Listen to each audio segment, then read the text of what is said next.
تحلیل فنی. حالا قبل از اینکه ما وارد مقوله تحلیل فنی بشیم، با زیرساختاراش باید یه مقدار بیشتر آشنا بشیم. پس از آشناییمون با این قضیه میتونیم از امکانات موجود استفاده بکنیم برای تحلیلمون. عرض کردم خدمتون یک تکنیکالیست یا یک کسی که تحلیل فنی انجام میده با اطلاعات اولیه‌ای کار میکنه که اطلاعات در واقع معلوم بازار هست. یعنی چی؟ یعنی قیمتی که در زمانهای مختلف توی بازار وجود داشته ضبط میشه بر اساس زمان و روی اونها تحلیل انجام میشه. آنچه که در گذشته اتفاق افتاده در آینده هم قراره اتفاق بیفته. سیستم های گوناگون این عملیات رو انجام میدن. زمانی با دست اطلاعات جمع آوری میشد و این اطلاعات رو استفاده میکردن. به مرور که با به وجود اومدن کامپیوتر و سیستم های جدید محاسباتی ما مواجه میشیم با جمع آوری سیل عظیمی از اطلاعات که میتونن در کسری از ثانیه پروسس پردازش بشن و تحلیل بشن. اینجا هستش که قدرت در واقع سیستم های جدید خودشون نشون میده و تجارت نوین اینجا هست که دیتا رو میتونه پروسس بکنه و مطابق اون به تجارت و خرید و فروش بپردازه. قبل از اینکه وارد تحلیل به صورت جزئی تر بشیم، میخوام که نمونه از چارت هایی که داخلشون قیمت هست و برای اونها میشه تحلیل انجام داد رو خدمتون نشون بدم. در واقع سری سافرهای نسل جدید سافرهایی هستن که اطلاعات جمع آوری میکنن، گاهی اوقات پردازش میکنن. شما با استفاده از برنامه‌های گوناگون و طراحی ربات‌ها مختلف میتونید تحلیل بازار رو داشته باشید. در واقع نسل جدید علاوه بر تحلیل انسانی، تحلیل رباتیک یعنی خودکار ماشین رو داره.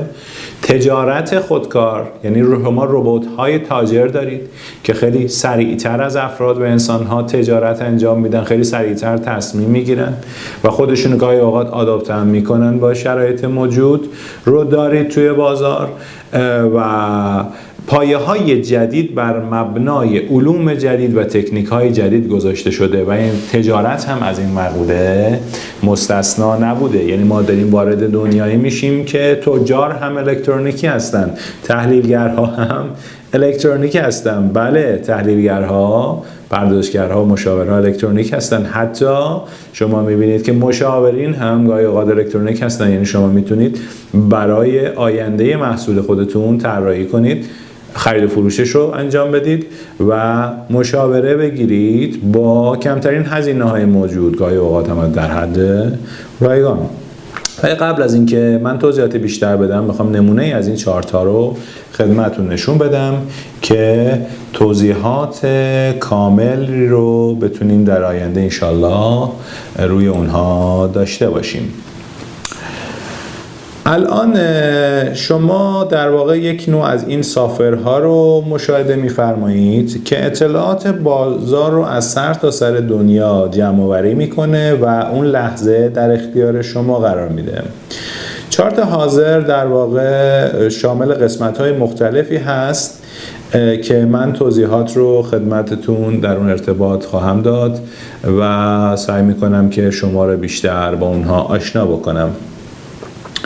در واقع سافری که همکنون در خدمتون هست و مشاهده می‌فرمایید داره قسمت‌های مختلفی هست که شما در قسمت وسط تصویر چارت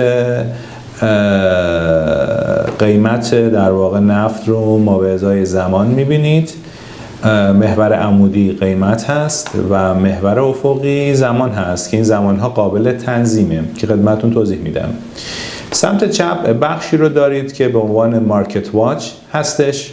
در واقع شاخص‌های مختلفی مثل نفت، مثل طلا، سهام یاهو یا برابری ارزها مثل پوند در برابر دلار، پوند در برابر CHF، دلار استرالیا در برابر دلار نیوزلند و غیره رو داره. یعنی شما تقریباً هر نوع شاخصی رو که بخواید داشته باشید رو از سهام‌های بین‌المللی، شاخص‌های بین‌المللی و ارزها، طلا، کالاهای مختلف رو میتونید قیمت‌هاشون رو در لحظه ببینید. من حالا مثالی خدمتتون میزنم. قیمت نفت رو داریم اینجا، قیمت در واقع طلا رو داریم ما به ازای زمان. در واقع شما بخش مارکت واچ رو داشتید، جایی که شاخص‌ها هستن، چارت رو داشتین که در واقع هر قیمت مارکت واچ رو در سمت راست نشون میده. قسمت بالا رو دارید که بخشی از اون تولبار بالا زمان بندی ها هست، یعنی شما الان قیمت طلا رو ما به ازای زمان میبینید که مال چندین سال گذشته تا الان هست که هر واحد محاسباتیش ماه، مانفلی، ویکلی، هفته، دیلی، روزانه، H4 4 ساعته، H1 1 ساعته و به ترتیب 30 دقیقه، 15 دقیقه، 5 دقیقه و 1 دقیقه هستند. یعنی شما در لحظه میبینید تغییراتی رو که روی قیمت طلا در تمام جهان توی چند دقیقه گذشته اتفاق افتاده و تغییراتی که در سرتاسر گیتی طی چندین ماه یا سال گذشته بر روی قیمت طلا اتفاق افتاده. شاخص‌های دیگه ای مثل دلار، یورو در برابر دلار رو به ازای زمان‌های گوناگون میتونید داشته باشید. بسیار خوب. بخش هایی که وجود داره به شما امکانات رو میدن که بتونید قسمت های مختلفی رو کپچر بکنید، برداشت بکنید و روی اون تحلیل انجام بدید. ابزارهای گوناگون وجود داره که در ادامه خدمتتون توضیح میدم. ابزارهای گوناگونی مثل فیبوناچی یا خطوطی که شما میتونید توی قسمت های مختلف در واقع بکشید و بر اساس اونها تحلیل هاتون رو چیکار کنید؟ انجام بدید. بسیار خوب. برای اینکه بیشتر با این نوع سافتورها آشنا بشیم من مجبورم که توضیحات بیشتری رو خدمتتون بدم. ولی قبل از اون اطلاعاتی رو شما لازم دارید که در اختیارتون گذاشته بشه و اون اصول و پایه‌های چارت و نحوه نمونه برداری است. الان چارت حاضر دارای قسمت‌های مختلفی جهت نمونه برداری است که این بالا نشون داده میشه. ما در بزرگ میکنم چارت خدمتون. شما نمودارهایی رو در ازای زمان میبینید که هر نقطه اون نشون دهنده قیمت شاخص، فرضاً طلا 1390 ممیز 87 ما به ازای زمان ساعت 11/12 سال 2010 هستش. همینجور که جلو میریم این شاخص‌ها و زمان‌های مختلف و نمودارهای مختلف و قیمت‌هاشون رو می‌بینید که در آخرین زمان حاضر متغیر هست و تغییر میکنه. ساده ترین نموداری که در بازار وجود داره نمودار در واقع خطی هست که این نمودار خطی از وصل شدن قیمت‌ها در زمانهای گوناگون به همدیگه به دست میاد. از اتصال این نقاط به همدیگه شما نمودار خطی رو دارید که اکثریت دوستان آشنایی با این نوع نمودارها رو دارن. نوع دیگه این نمودار هستش به اسم بار چارت که نوع بهتری هستش. توی نمودار خطی شما اگر محاسباتتون ساعتی، روزانه و یا هفتگی و یا بر اساس زمانهای دیگه بود، تغییرات قیمت رو ما به ازای زمان توی اون واحد زمانی نمیتونستید تشخیص بدید. در صورتی که بار چارت در واقع یا نمودار میله‌ای نموداری است که در واحد زمانی موجود یک میله رو در نظر میگیره که با ورود قیمت به اون واحد زمانی، مثال 1 ساعته، واحد زمانی 4 ساعته، روزانه و غیره، شما یک خط سمت چپ منحنی، سمت چپ، موقع خروجش یک خط در سمت راست، مینیموم قیمت رو در پایین ترین نقطه و بالاترین قیمت رو در بالاترین نقطه اون چارت در اون لحظه میبینید. مثالی بزنم خدمتون. فرضاً طلا در روز به شما خبر میدن که 100 واحد قیمتش هست. این اطلاعات خامی است، یعنی طلا طی امروز فقط قیمتش 100 واحد بوده، اطلاعات خاصی به من نمیده. ولی اگر به من بگن که امروز اول صبح 90 واحد بود قیمت طلا، در وسط روز به پایین ترین قیمت خودش 80 واحد رسید، بعد تا 120 واحد رفت بالا و اومد روی 100 واحد بسته شد، اینجا اطلاعات بهتری به من در رابطه با قیمت طلا در امروز داده میشه.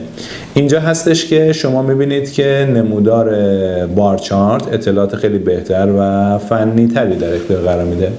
نوع دیگری از چارت رو داریم که اصطلاحاً بهش کندل استیک میگن.